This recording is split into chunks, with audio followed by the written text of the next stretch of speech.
बंगले की घमंडी बहुरानी। आज सुमित्रा बहुत खुश थी, और वो होती भी क्यों नहीं। आखिर उसका बेटा उसके लिए बहू जो ला रहा था। अपनी माँ को इतना खुश देखकर सुमित्रा की पड़ोसन सुमित्रा से कहती है, बहन इतना खुश होने की जरूरत नहीं है। तेरा बेटा लव मैरिज करके इस घर में बड़े घर की बहू ला रहा है, और बड़े घर की जितनी भी लड़कियां होती हैं वो सारी घमंडी होती हैं। अरे बहन तो क्या हुआ अगर वो बड़े घर से आ रही है तो।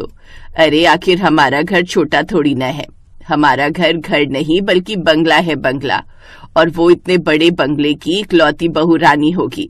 और मैं जानती हूँ मेरी बहू दिखने में जितनी सुंदर है उतना ही अच्छा उसका स्वभाव भी होगा। हाँ आंटी जी, माँ बिल्कुल ठीक कह रही है। अरे मेरी भाभी भाभी के रूप में नहीं बल्कि माँ के रूप में आ रही है। भैया भले ही लव मैरिज कर रहा है, लेकिन मैं जानती हूँ कि मेरी भाभी बहुत अच्छी होगी। अगर ऐसी बात है नंदिनी तो बहुत अच्छी बात है। भगवान करे तुझे और तेरी माँ को ऐसी बहू मिले जो इस बंगले को बंगला नहीं बल्कि घर बना कर रखे। क्योंकि भले ही बंगले ऊंचे और शानदार दिखते हैं, लेकिन कई बार उन बंगलों में खुशियां नहीं होती। इस तरह वो सब आपस में बात कर रहे थे कि तभी बाहर ढोल और नगाड़ों की आवाज आती है, और उस आवाज को सुनकर सुमित्रा खुश होकर तुरंत किचन में जाती है और वहाँ से आरती की थाली लिए दरवाजे पर पहुँच जाती है।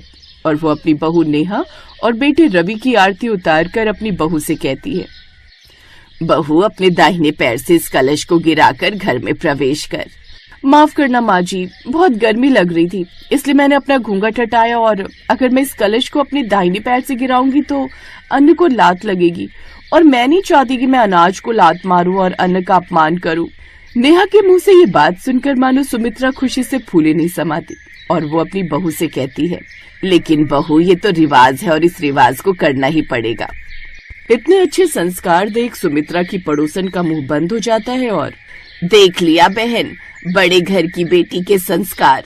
अरे अगर मैं खुद की पसंद की लड़की लाती ना तो वो भी इस तरह अनाज का अपमान सहन नहीं करती, लेकिन इसके संस्कार देखो। ये ना तो अनाज को लांग कर घर में आई और ना ही किसी से बदतमीजी करी। इसे कहते हैं संस्कार।